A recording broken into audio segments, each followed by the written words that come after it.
Welcome back to Sonic 3 and Knuckles and the final main stage of the game. This is the Death Egg Zone. Alright, 14 zones in, Tom's out of tea, I'm ready to go, let's do this.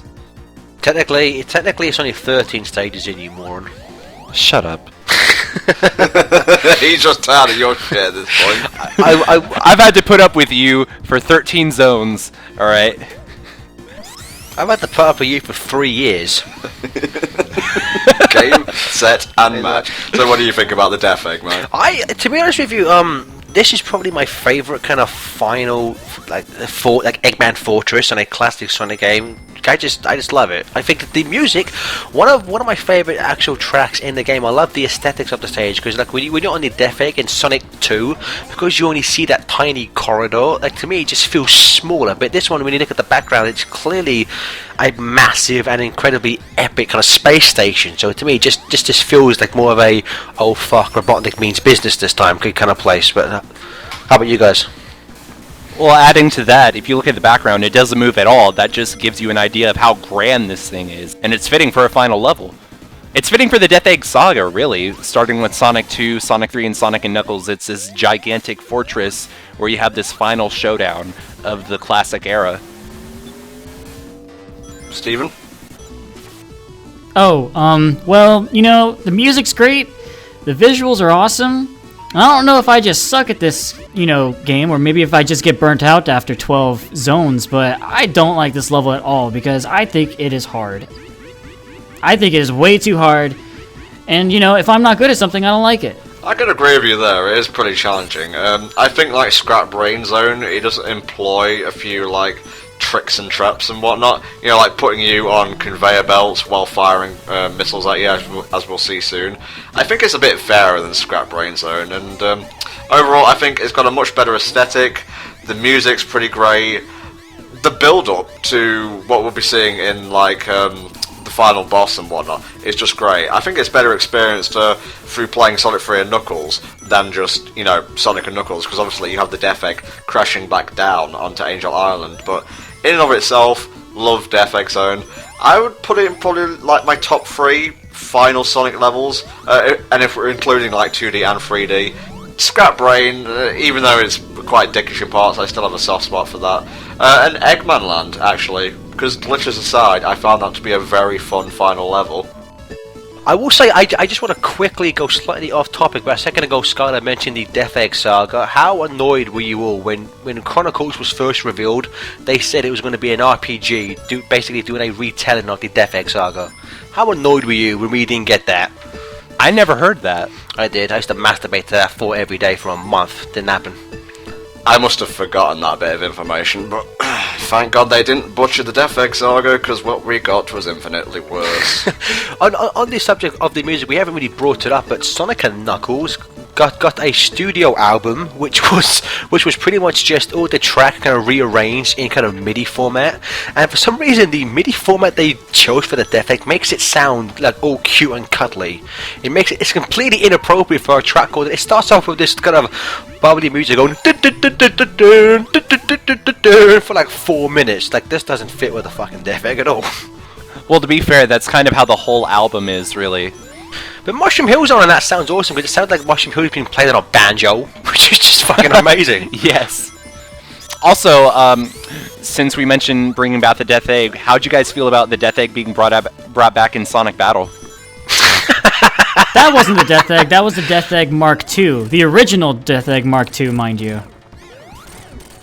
No, they just said it was the Death Egg. No, it said Death Egg 2. Look it up. No, that was Sonic the Fighters, man. Look it up. Do not test me on this. I haven't really played Sonic Battle, so I can't really add anything to this conversation, unfortunately. Other than the fact that this boss is a bit of a dick.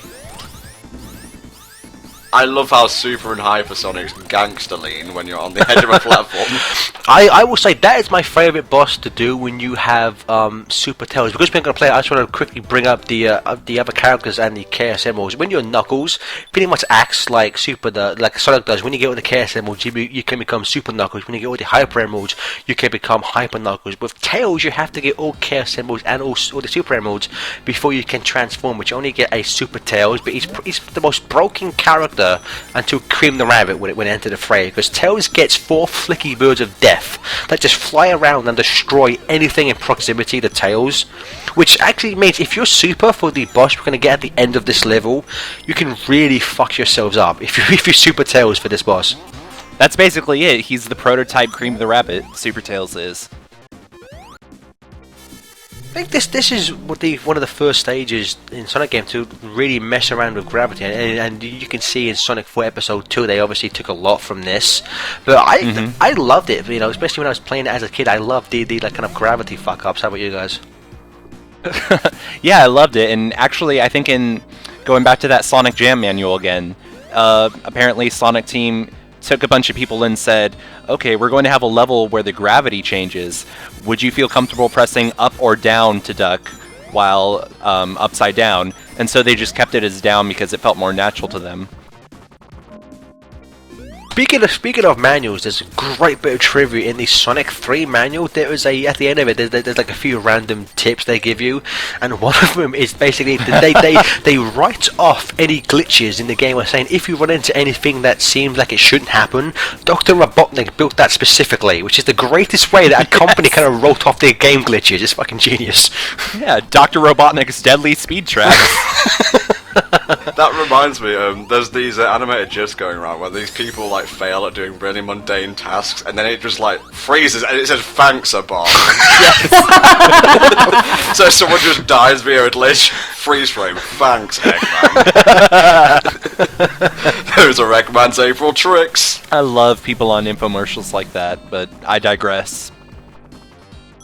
Now, how do you guys think this compares to Act 1? They're very different beasts. Like, one takes place inside, one takes place outside. Personally, I prefer Act 2. While it is a bit more challenging, I just love Sonic's planet in the background. It's such a nice visual.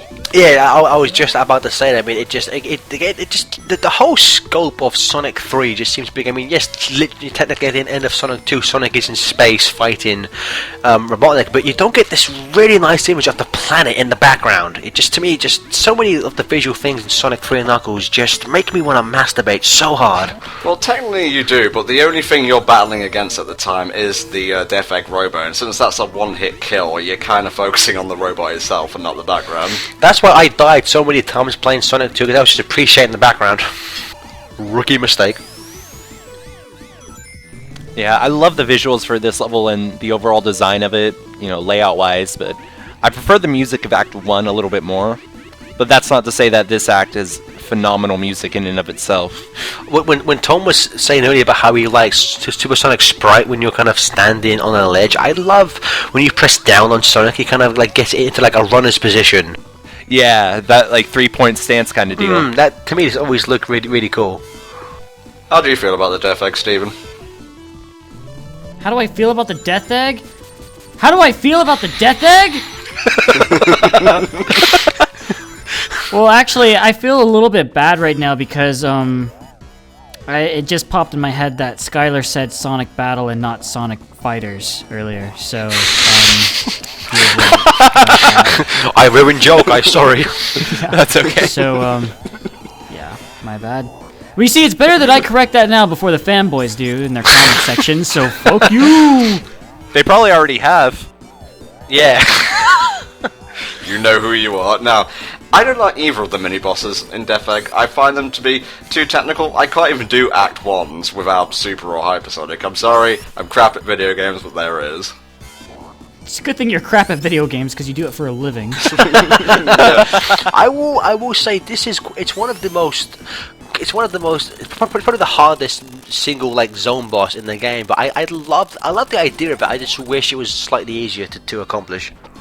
Yeah, not my favorite. It's a unique concept, definitely, but it's not that great. Now this is just like, holy fuck, this is impressive.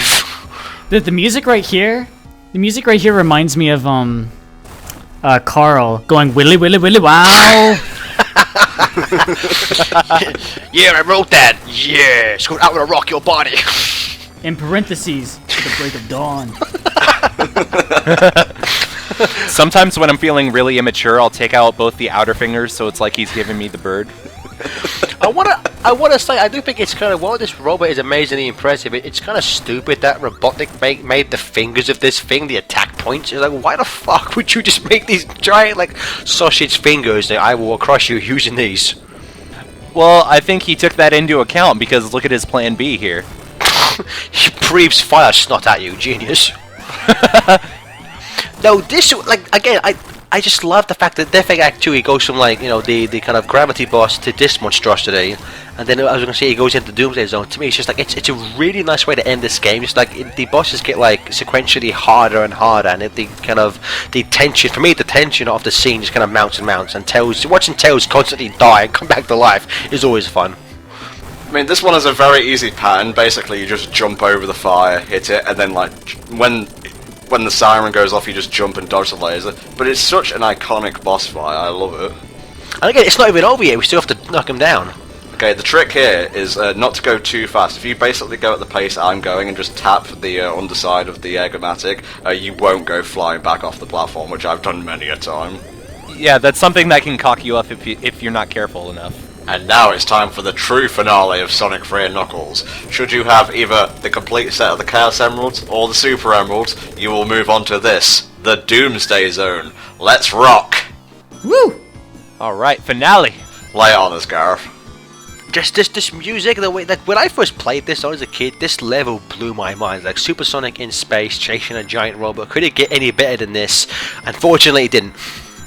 Nope, they pretty much reuse this trope again, and again, and I have a complete list here actually. Sonic Adventure, Perfect Chaos, Sonic Adventure 2, Final Hazard, Heroes, Metal Overlord, Advance, The Moon Zone, Advance 2, True Area 53, Advance 3, Non-Aggression, and fucking so on. I would say though, in terms of those, the only one that to me feels like a true spiritual successor is SA1, because in that one you are just running to attack the monster. In the others, there's slight elements of actual strategy, but not really. Yeah, and sometimes it becomes very cynical. Like, I love the final boss of Rush, but there's no reason for that to play out like it does. Oh god, Rush. But if they didn't, we wouldn't get Burning Blaze. That is a good point. Now, what did you all think about this boss, Gareth? I love this boss. I mean, I think as a kid it took me a while to kind of get the hang of this section, because this section used to fuck me up more than anything. And it's just a matter of knowing where the ring, like figuring out the pattern of where the big clumps of rings are to build up your ring meter, and then just smack this guy down. But in terms of final boss, one of my most cherished final bosses in any game of all time. I love this final stage. I don't like it. I couldn't do it as a kid, and I can't do it now. I can't. It's just, I should just stop. You know, no, just no. You call yourself a Sonic fan? Turn in your fan card and get the fuck out. Sky? You know, actually, when I first got this level, I was so excited because I'd never beat the game with all the emeralds before. I ran to my neighbor's house next door and told him about this secret level at the end of Sonic and Knuckles. And I forgot what it was called, so I just told him it was something like Washing Machine Zone. I don't fucking know. I think that's what I told him, though. But I was like, dude, there's this level in Sonic and Knuckles, and you're in space, and you're supersonic. Whoa! I love Doomsday Zone. I think it's got the perfect amount of tension. The music isn't necessarily the best final boss theme ever. Personally, I think the one they use for the Death Egg robot is much better, but it's a great final boss and a perfect ending to my favourite 2D Sonic game, and that's really all I have to say about it. I will just intercut with your view about the music. While I agree it's not the best boss theme, I say the intro, like the opening like 20 seconds, it's so amazing. It perfectly fits the tension and the mood of the scene. Unfortunately, the bit we're in now, the gets a bit repetitive, but I fucking love the intro to the music track.